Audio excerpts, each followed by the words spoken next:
A racist policewoman blatantly stopped a black judge's car, suspecting it was stolen. However, when his identity was revealed, it not only destroyed her career, but also exposed the stark reality of racial discrimination within the legal system. Before we dive in, make sure to subscribe to our channel for more groundbreaking stories you can't afford to miss. Nathaniel Carter, a distinguished black judge, was driving home after a long, exhausting day at work. Woodridge Heights, where he lived, was a quiet neighborhood renowned for its tranquility and safety. It was where Nathaniel always found solace after hours of handling high-pressure cases in court. Nathaniel was no stranger to challenges. Born and raised in a dangerous inner-city area, he had witnessed countless injustices and prejudices throughout his life. Yet those hardships had forged him into a resilient individual. From a young boy fighting for every opportunity to learn, Nathaniel overcame all odds to become a judge, a symbol of justice and hope for those marginalized by society. The newly purchased Audi, a small gift he had awarded himself after years of dedication, glided smoothly along the cobblestone streets of Woodridge Heights. The radiant sunset cast a gentle amber glow over everything, enhancing the neighborhood's charm. Inside the car, soft jazz music played from the radio, blending harmoniously with the cool evening breeze. Nathaniel relaxed, savoring this rare moment of peace, a chance to set aside his heavy responsibilities and enjoy a fleeting sense of tranquility. This was his favorite time of day, a leisurely drive through his familiar neighborhood, reflecting on life and work while momentarily forgetting the challenges he had endured. But Nathaniel had no idea that this serenity was about to be shattered, thrusting him into a challenging situation he never imagined he would face in the very community he called home. Nathaniel was just beginning to savor a rare sense of relief when the red and blue flashing lights from a police car behind him suddenly illuminated his rearview mirror. The sound of the siren shattered the peaceful atmosphere. He frowned, puzzled, wondering if he had accidentally committed a violation. Surely he wasn't speeding, and all his vehicle documents were in order. Nevertheless, he stayed calm and carefully pulled over to the side of the road in compliance with the signal. As the police car came to a stop directly behind him, a tall officer with a stern face stepped out. The nameplate on her uniform read, Officer Emily Harper. With a purposeful stride and piercing gaze, Harper approached Nathaniel's car window. He rolled down the window, keeping his hands firmly on the steering wheel, his expression composed. "License and registration," Harper ordered, her tone curt and devoid of any courtesy. Nathaniel was slightly taken aback by the unfriendly demeanor, but he nodded and reached for the glove compartment to retrieve his documents. As he handed them over to Harper, he spoke, his voice calm and measured. "Officer, I am Judge Nathaniel Carter. I live in this neighborhood and this is my car. May I ask what the issue is?"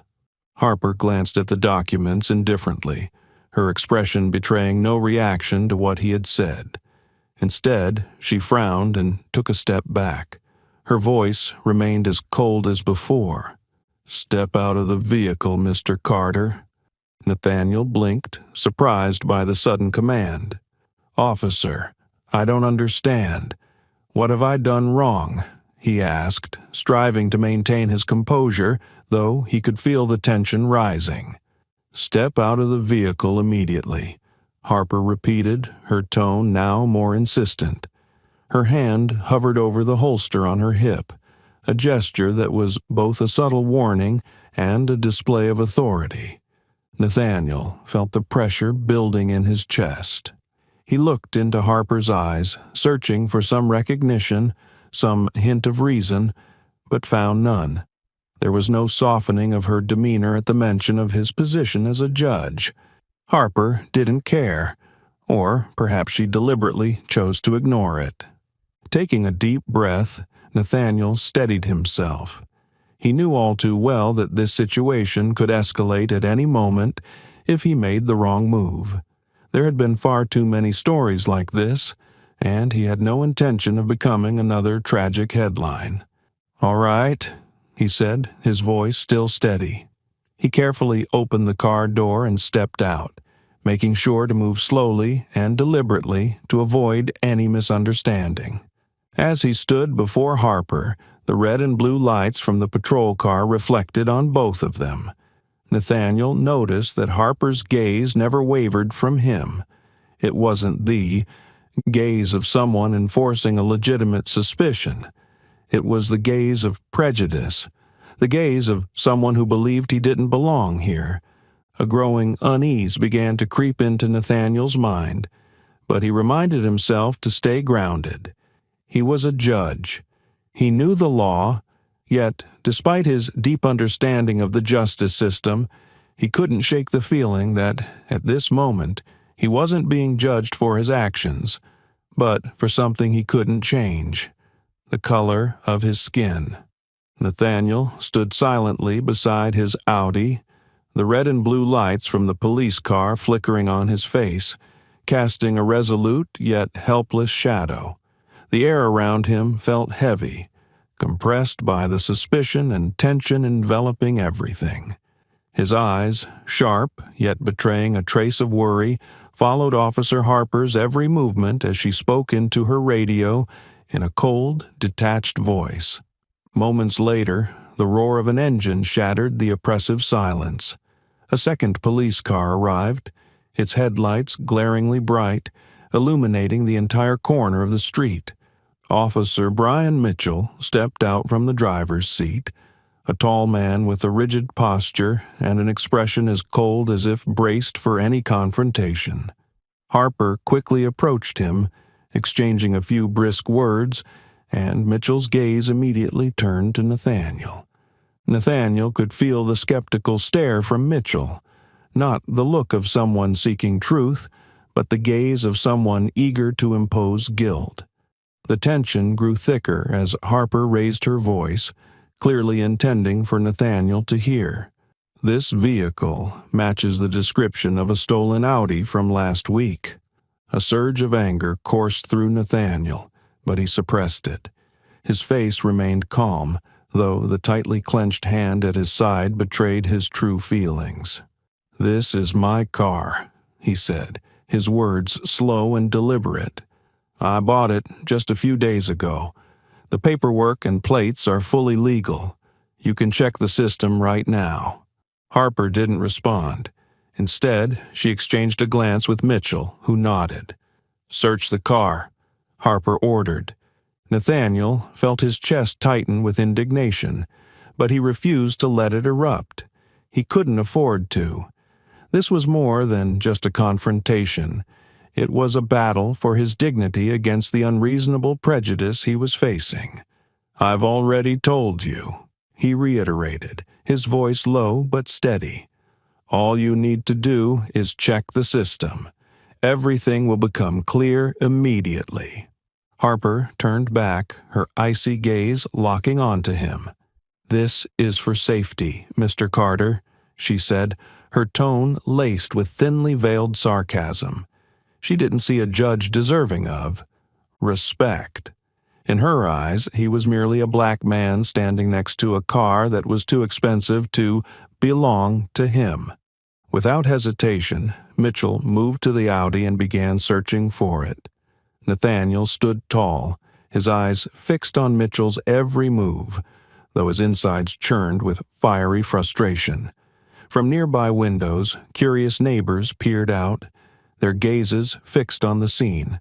A few held up their phones, recording or snapping photos, which only deepened Nathaniel's sense of humiliation. This wasn't just an insult. It was a public spectacle in the very community he had served tirelessly. Mitchell opened the trunk, pausing momentarily. Inside was a small black bag conspicuous against the otherwise immaculate space. He picked it up, his expression clouded with suspicion. "What's this?" he asked, turning toward Harper. Nathaniel stiffened. He had never seen that bag before. "I don't know," he replied, his voice steady but tinged with shock. "That bag is not mine." Harper's lips curled into a smirk, her eyes gleaming with a hint of satisfaction. "Not yours?" she repeated, drawing out the words as though emphasizing her disbelief. "We'll see what's inside." Mitchell placed the bag on the car hood and began unzipping it. The atmosphere felt suffocating, each passing second pounding in Nathaniel's mind like a drumbeat. When the bag opened, it revealed several small sealed packets, along with a few pieces of paper and a receipt dated that very day from a nearby store. Nathaniel froze, his entire body rigid. "I don't understand," he said, his voice shaking with a mix of anger and fear. "This bag isn't mine. It's been planted. Someone is trying to frame me." Harper crossed her arms, her eyes filled with skepticism. "A suspicious bag in your trunk, and you want us to believe it just magically appeared?" she said, her tone dripping with sarcasm. "This is quite the story, Mr. Carter." Nathaniel took a deep breath, struggling to maintain his composure. "You're accusing me without concrete evidence," he said, his voice calm yet commanding. "Do you think this will end here? A judge being treated like a criminal right outside his home? Do you understand where this will lead?" Harper hesitated briefly, but quickly regained her composure. "We're just doing our job," she said, though her voice lacked the confidence it had before. Nathaniel knew he couldn't remain silent. This situation wasn't just about the car, the bag, or his humiliation. It was a stark representation of what had happened to countless others before him, treated unfairly simply because they didn't fit the biases of those in power. "You can continue this, Harper," he said, his voice icy, his gaze sharp as a blade.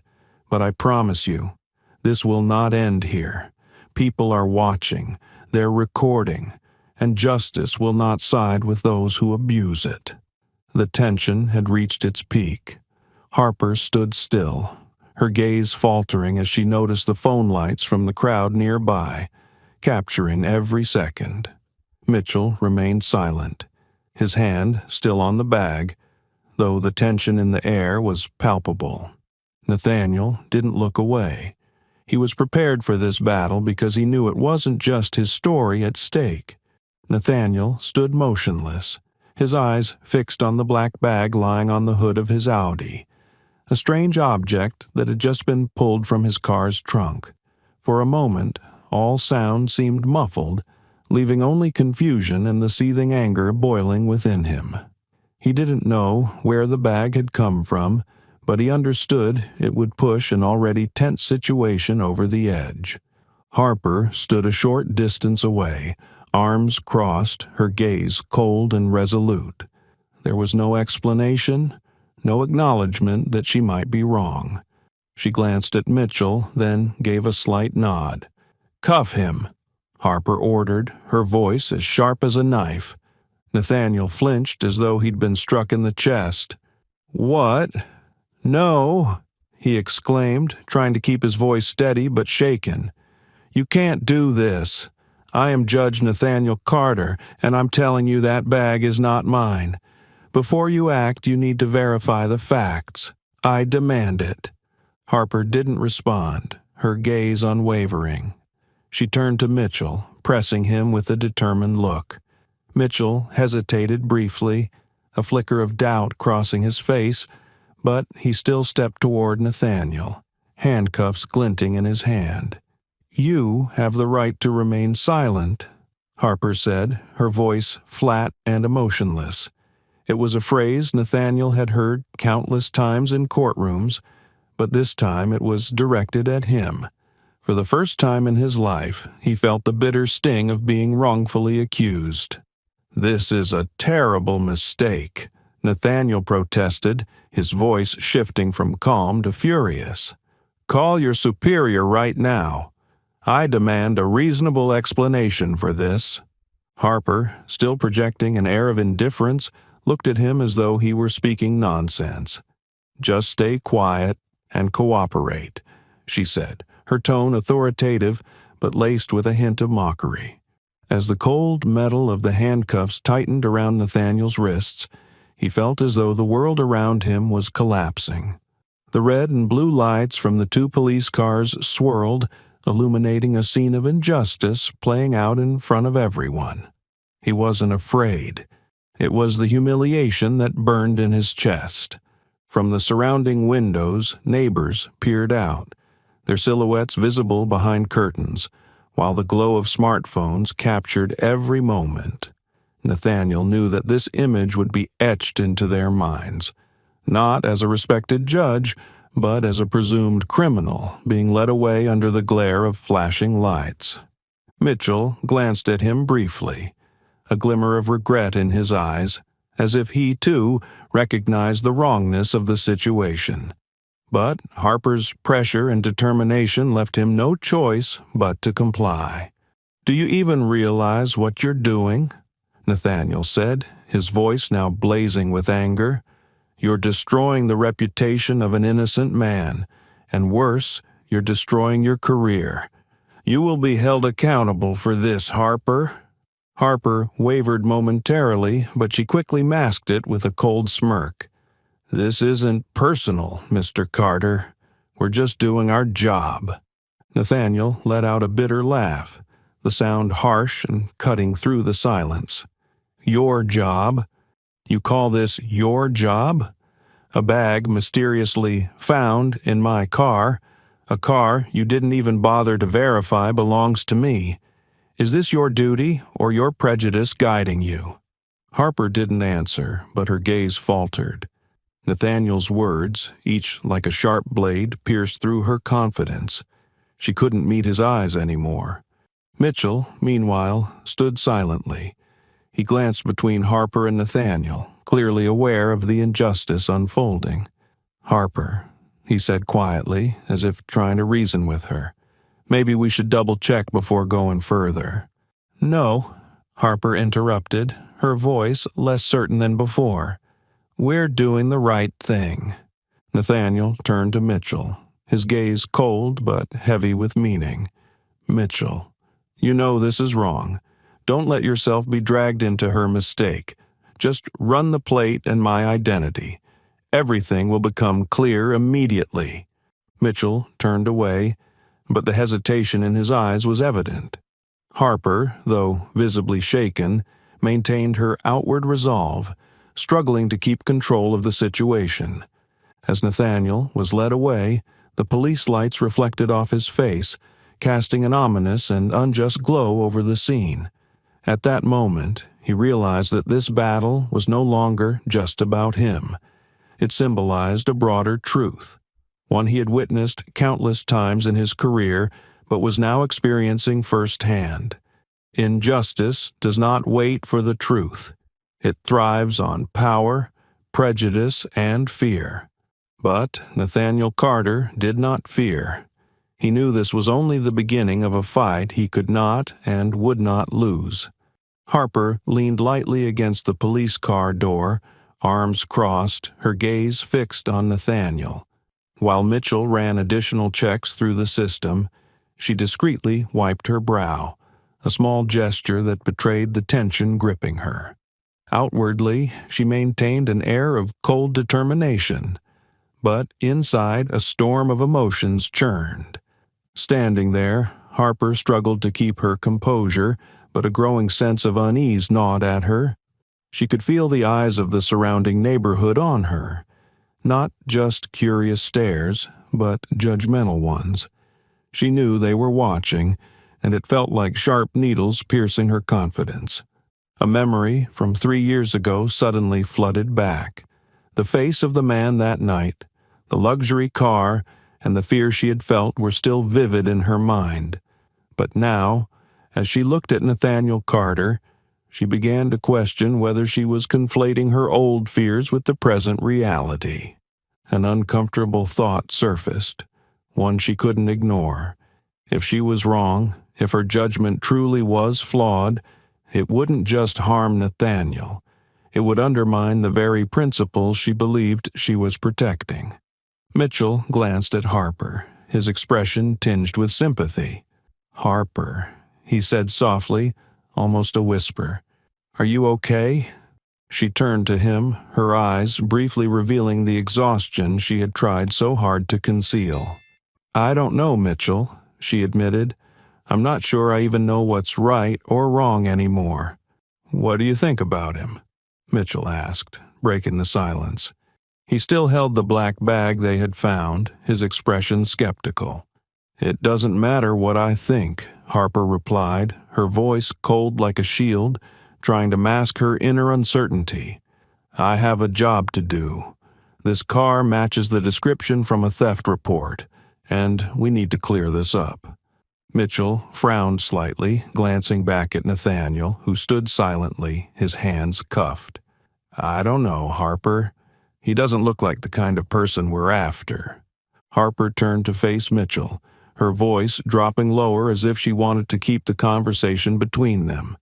"Listen, I can't afford any more mistakes.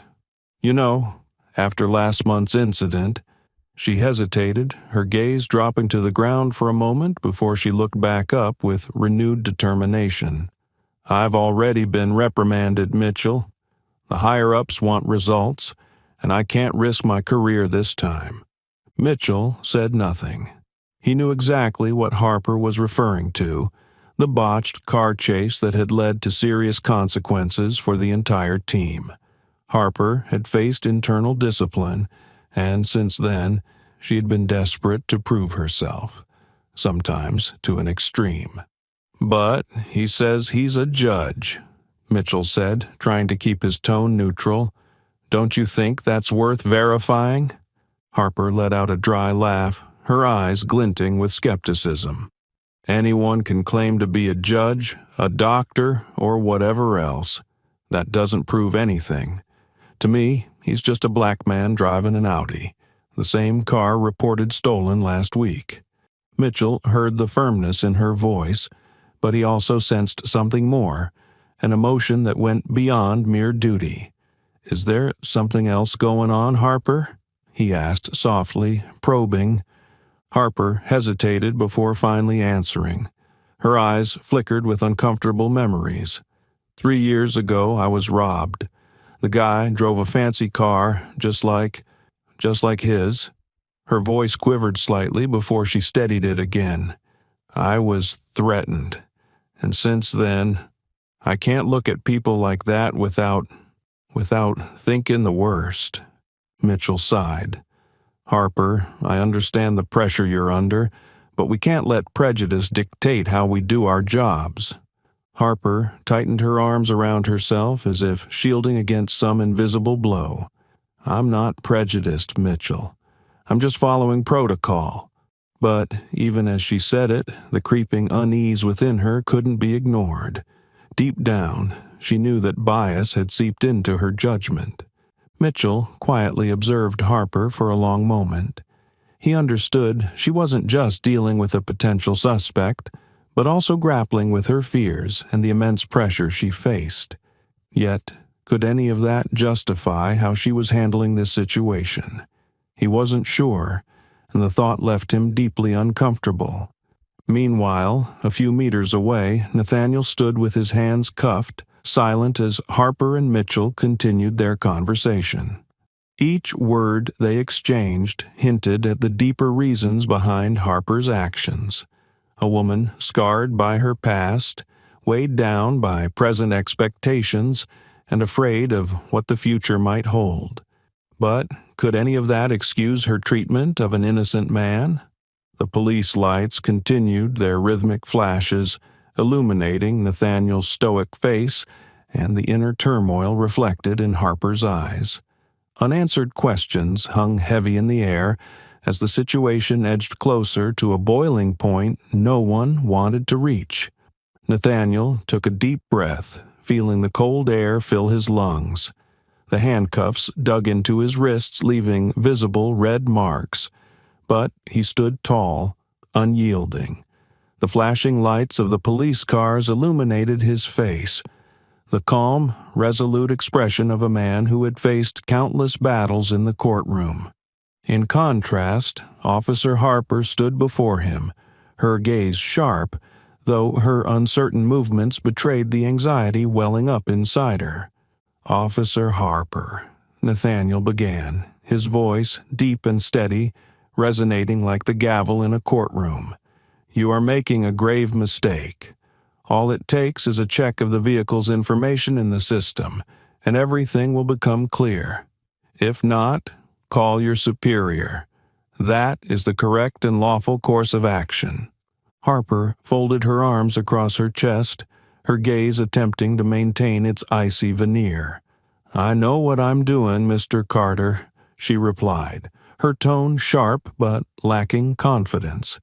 "If you have nothing to hide, then you have nothing to worry about." Nathaniel raised an eyebrow, a flash of anger crossing his eyes before he regained composure. "Worry?" he repeated, emphasizing the word. His tone was slow and deliberate, each syllable cutting through the tense air between them. "No, Harper, you're the one who should be worried. You're not just humiliating an innocent man. You're destroying your reputation and career. Do you understand that?" Harper faltered slightly, but she masked it by tilting her head to one side and crossing her arms tighter. "I'm following procedure. If you don't like it, take it to court." "You're playing with fire, Harper," Nathaniel said, leaning slightly forward, his voice sharp as a blade. "Don't you see? A judge in handcuffs, right here on the street, in the very community he's dedicated his life to serving?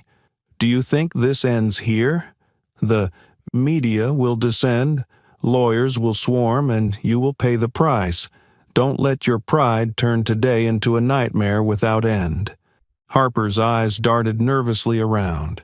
She caught sight of the neighbors watching from their windows, a few holding up their phones, the red recording lights visible in the dim evening. Sweat beaded on her forehead despite the cold. The tension weighed on her like lead. She knew she was being observed and judged, and that every action she took now would have long-term consequences. Mitchell, standing nearby, recognized the situation spiraling out of control. He stepped closer to Harper, his voice low but firm. "Harper, we can't stand here like this forever. He's asking for a check. If he is a judge, this will become a media firestorm. We should handle this the right way." Harper turned to him, her eyes flashing with frustration. "I know what I'm doing, Mitchell," she nearly shouted, but immediately realized her voice had wavered, betraying her uncertainty. "I'm not acting out of prejudice," she added, though the words sounded more like an attempt to convince herself than anyone else. Nathaniel didn't relent. He locked his gaze onto hers, his eyes sharp as knives. "If you're not acting out of prejudice, why not check? Just one call. Or are you afraid of what might come to light?" Harper clenched her fists, feeling the air around her grow stifling. The murmurs from the distance reached her ears. A small crowd of neighbors had begun to gather on the sidewalk, their faces a mix of curiosity and indignation. She turned back to Mitchell, her eyes seeking some kind of affirmation. But he remained silent, his expression urging her to think carefully about her next move. "Do you know what brink you're standing on?" Nathaniel continued, his voice now even more commanding. "One wrong decision could send both your career and your reputation plummeting. But you still have a chance, right now, to make it right." Harper stood frozen as if rooted in place. She could feel every eye on her, every judgment weighing down her shoulders. Her pride, fear, and sense of duty clashed violently in her mind, pushing her closer to the edge of right and wrong. Finally, with a reluctant sigh, Harper raised her hand to her radio. "Dispatch, call Captain Holloway to the scene," she said, her voice heavy with resignation. Nathaniel showed no satisfaction, standing still, his eyes locked on Harper, silently reminding her of the consequences of her actions. The atmosphere remained thick with tension, like a taut string ready to snap at any moment. Lowering the radio, Harper felt her entire body trembling. She knew she had just conceded, but at the same time, she realized that everything that had unfolded wouldn't end whether the crowd remained, their eyes cutting into her pride like daggers.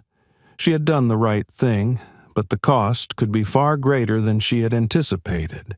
Nathaniel stood firm, unwavering like a tower amidst the storm, his gaze never leaving Harper, silently conveying the immutable truth. Justice always comes at a price, and the truth inevitably prevails. As Harper raised her hand to the radio to call for her superior, the sound of a window opening shattered the tense atmosphere. A middle-aged woman with silvery hair and a resolute gaze stepped out from a nearby house. Linda Martinez, a longtime neighbor of Nathaniel, was not one to hesitate when speaking out against injustice. "Nathaniel, what's going on here?" Linda called out, her clear voice cutting through the still air. She quickly stepped onto the sidewalk, her eyes blazing with indignation as she saw Nathaniel handcuffed beside his Audi. "This isn't right at all," Linda declared loudly, her sharp gaze locking onto Harper. "He's a judge, an honorable man. I've lived here long enough to know he hasn't done anything wrong. What are you doing to him?" Harper turned to Linda, her expression as icy as ever. "Ma'am, please return to your home. This is a police investigation and does not concern you."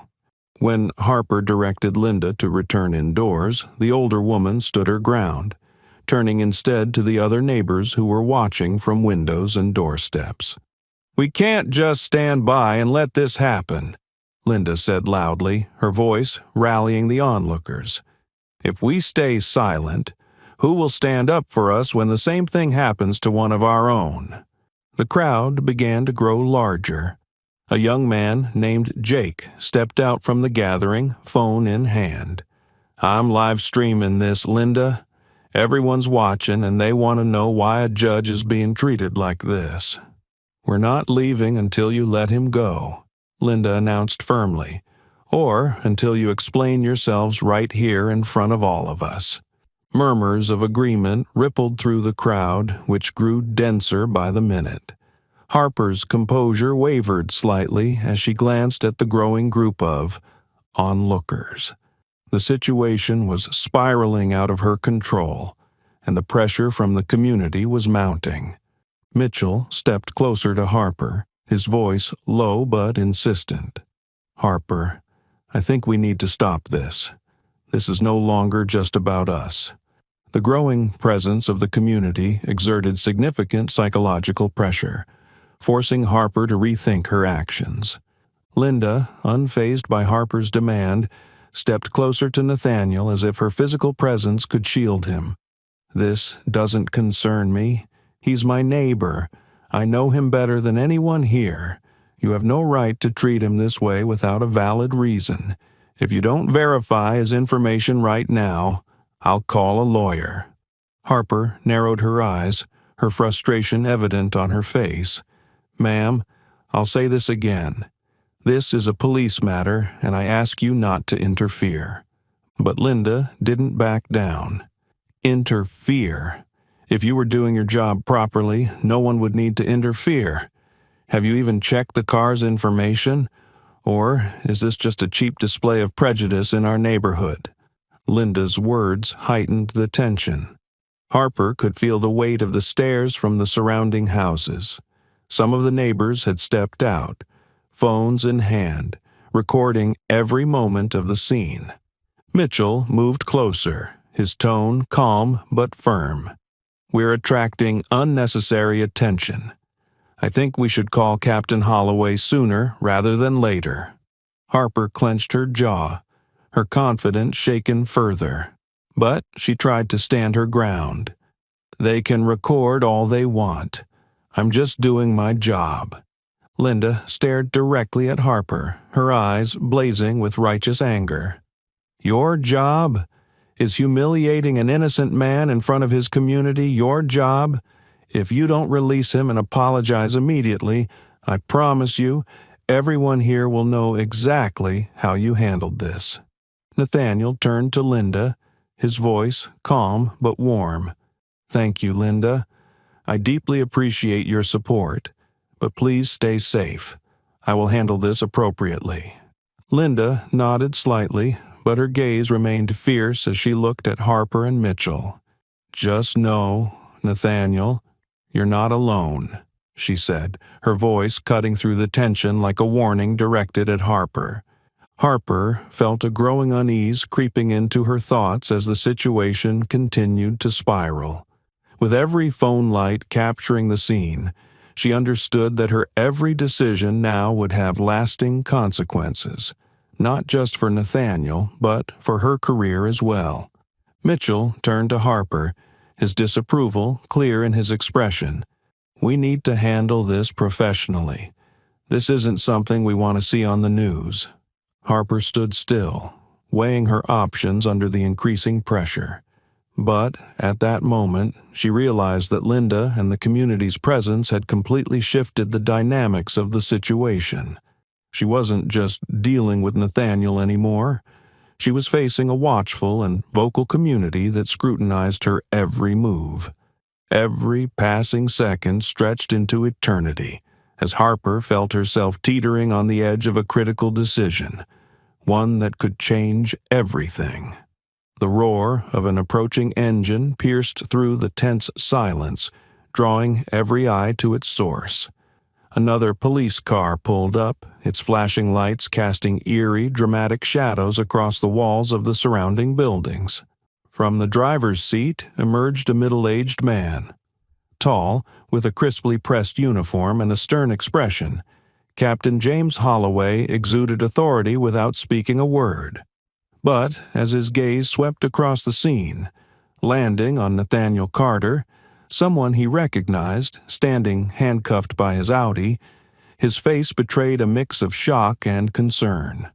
Holloway strode quickly toward Harper and Mitchell. "Nathaniel Carter," he called out, his booming voice breaking through the murmurs of the gathered crowd. The commanding tone snapped everyone into a sharper awareness of the gravity of the situation. His sharp gaze fixed on Harper, brimming with disapproval. "What is going on here?" Harper flinched slightly but quickly tried to regain her composure. "Captain," she began, her voice even but tinged with a nervous tremor, "this Audi matches the description of a stolen vehicle reported last week. During our search, we found a suspicious bag in the car. I believed an arrest was justified to proceed with the investigation." Holloway frowned, clearly grappling with his thoughts. He turned to Nathaniel, his eyes reflecting disbelief mixed with disappointment. "Harper, Mr. Carter isn't just any citizen. He's Judge Nathaniel Carter, one of the most respected men we know. Did you not verify his information before taking action?" Harper hesitated, her defenses faltering as the weight of her oversight became apparent. I didn't know, Captain," she stammered, her voice growing quieter, stripped of the confidence she had initially shown. Holloway didn't wait for further explanation. "Remove the cuffs. Now," he barked, his tone cutting through the tension like a blade.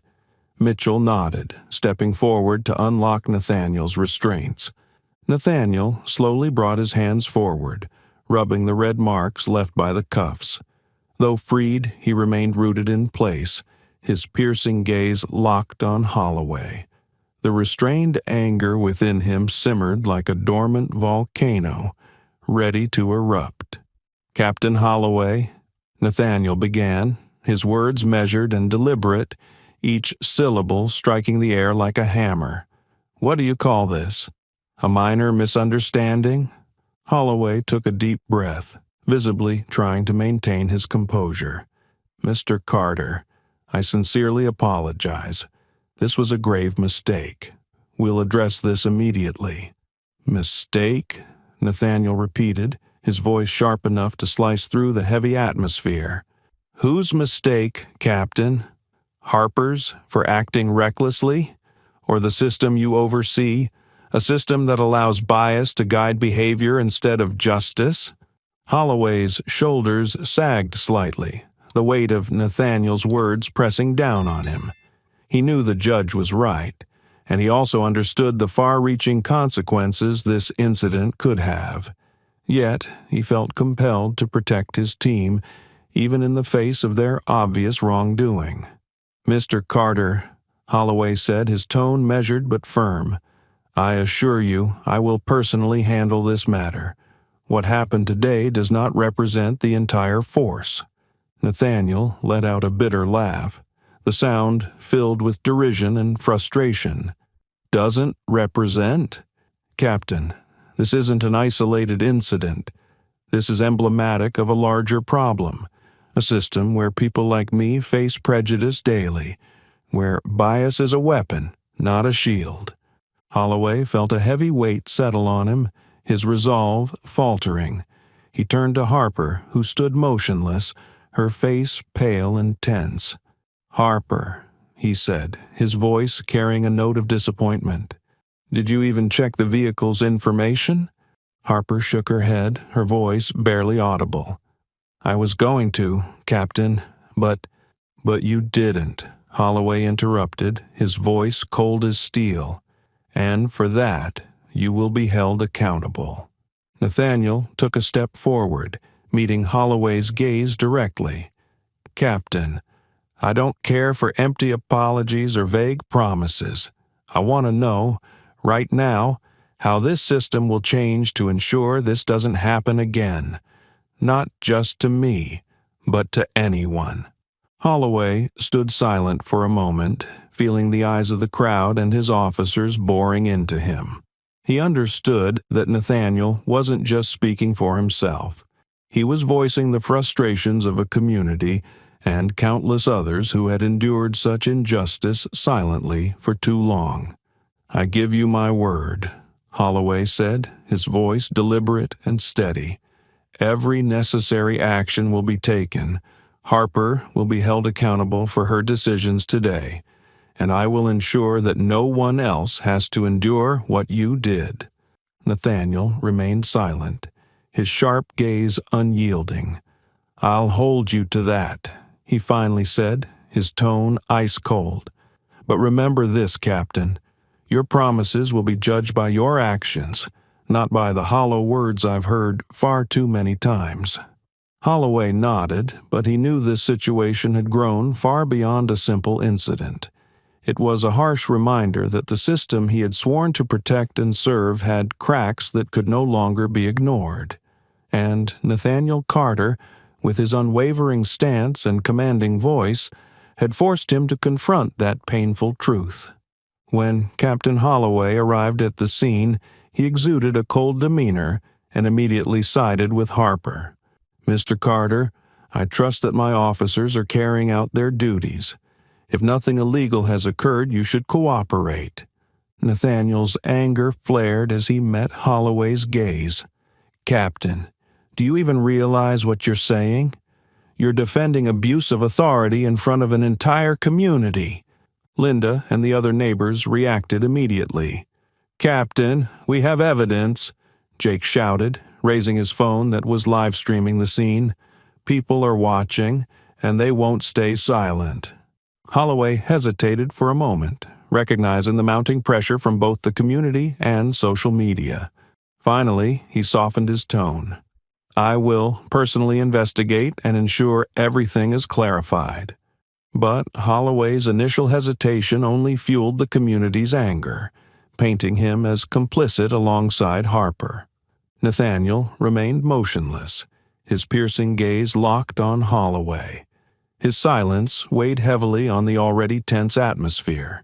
Nearby, Harper and Mitchell stood like bystanders in a much larger confrontation, but Harper's face betrayed her inner turmoil. "Captain Holloway," Nathaniel said, his voice low and commanding, "a private apology won't repair what's happened tonight. This isn't just an issue between me and your officers. This is a systemic issue between the institution you represent and this community." Holloway stiffened at Nathaniel's words but quickly composed himself. "I understand your anger, Judge Carter," he said, his tone attempting to sound conciliatory. "I assure you that this matter will be addressed through proper internal procedures. The mistakes made today will not be ignored." Nathaniel raised an eyebrow, his stern expression unrelenting. "Internal procedures?" he said, his voice sharp and cutting. "Captain, I've seen too many cases buried under the guise of internal procedures. No, that's not enough. I want transparency. I want you to publicly acknowledge your team's mistakes in front of this community, and I want a clear plan for actions that will prevent this from ever happening again." Holloway hesitated, his eyes darting to the neighbors watching intently, many still recording the scene with their phones. The situation had spiraled far beyond his control, and he knew any misstep now could have far-reaching consequences, not just for himself, but for the entire department. "Mr. Carter," Holloway said slowly, carefully weighing his words, "I understand what you're asking, but bringing this matter fully into the public eye could damage not only my force, but also the community's trust in the justice system." Nathaniel let out a bitter, humorless laugh. "Trust? Captain, do you truly believe this community still trusts a system that tonight made me a suspect solely because of the color of my skin? Trust doesn't come from hiding mistakes. It comes from confronting them and correcting them openly." Holloway fell silent, a sense of helplessness rising within him. He glanced at Harper, who stood frozen, her expression blank yet betraying deep unease. She hadn't spoken a word, but her eyes revealed the weight of her misjudgments and biases. Nathaniel turned to Harper, his gaze sharp as a blade. "Do you have anything to say, Officer Harper, or will you continue hiding behind your superior?" Harper blinked, her lips moving as if to speak, but no words came out. For the first time that evening, she felt completely unmoored. She wanted to defend herself, to explain, but she knew no excuse could undo what she had done. Harper stood rooted in place, feeling paralyzed. Holloway's words, Nathaniel's penetrating glare, and the flashing lights of neighbors' phones captured her inescapably. The truth of her actions tonight loomed over her like a storm cloud. Inside Harper's mind, a fierce internal battle raged. She knew she was wrong, but how could she admit it? To bow her head before Nathaniel and the community felt like more than just an apology. It felt like the collapse of everything she believed about herself.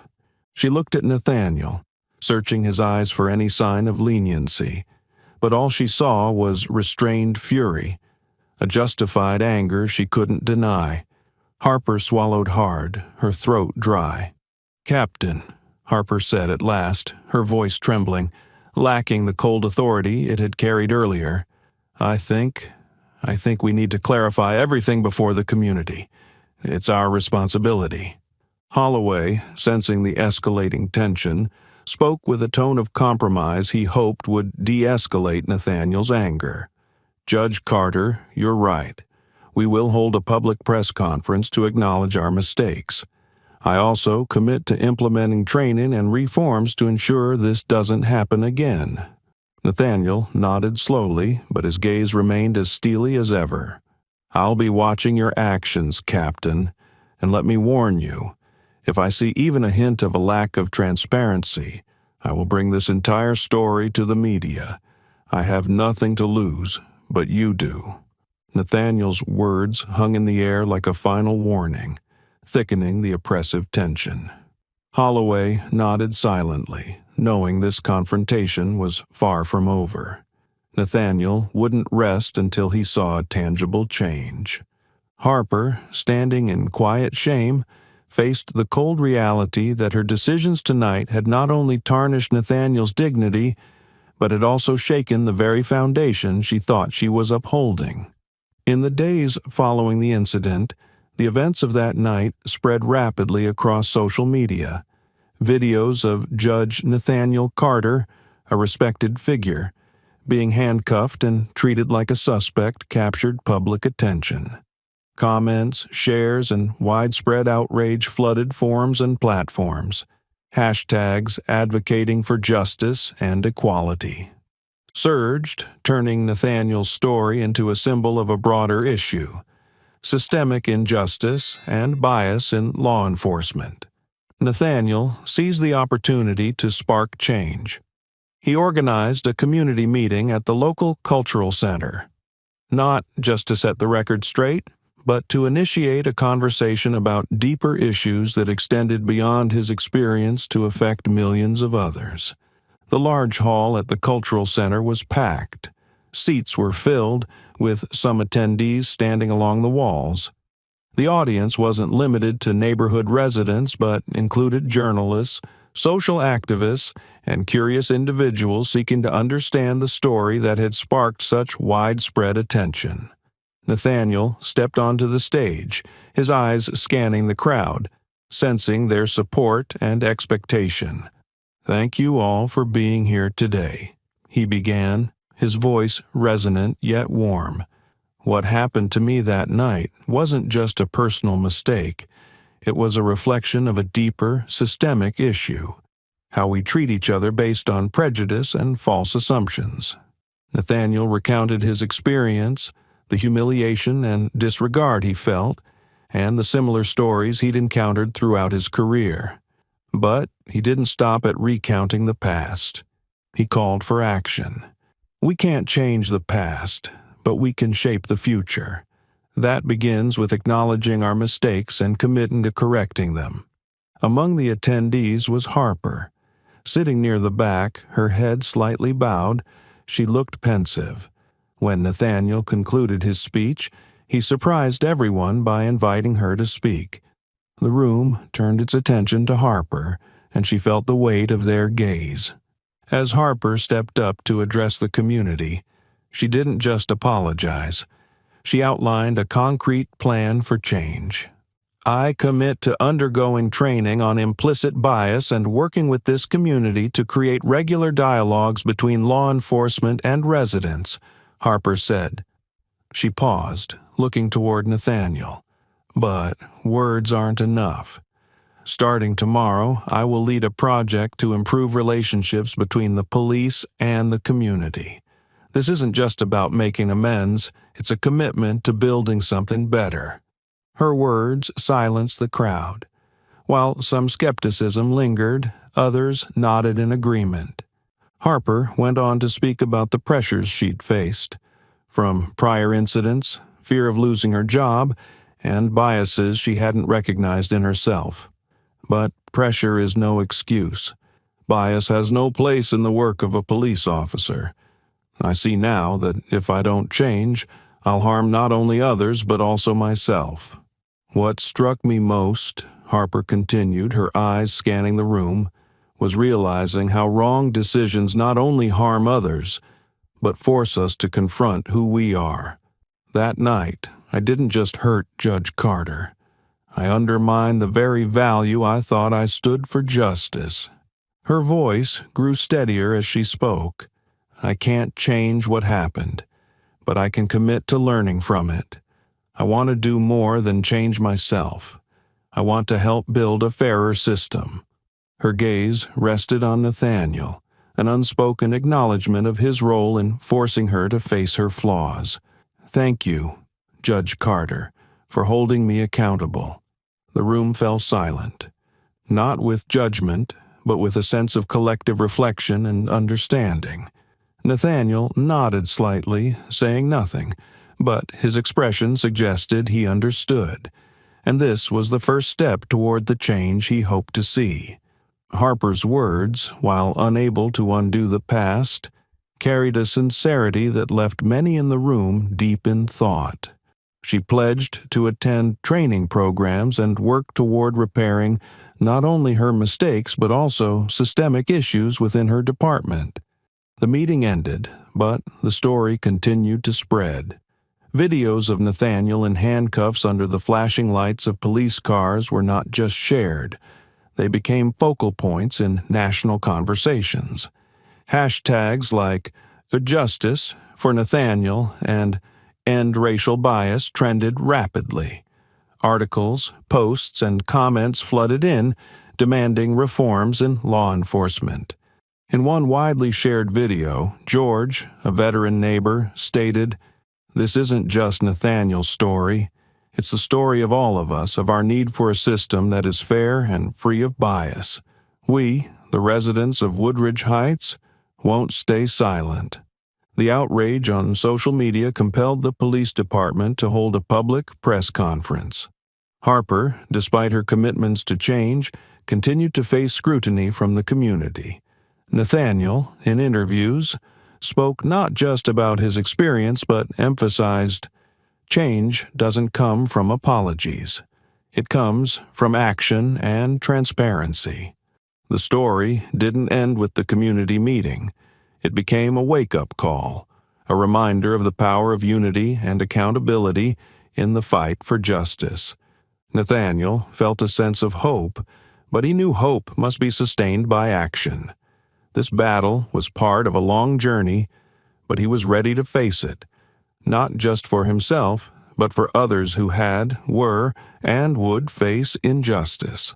As night fell and quietly returned to the neighborhood, the echoes of the meeting continued to resonate, a spark igniting a larger movement against bias and injustice. And Nathaniel, with a steadfast stride, walked into the night as an unwavering guide. Nathaniel Carter's story is not just a personal experience. It's a mirror reflecting the realities many face every day: injustice and prejudice. How do you feel about the way Nathaniel confronted this challenge? If you were in his shoes, what would you do?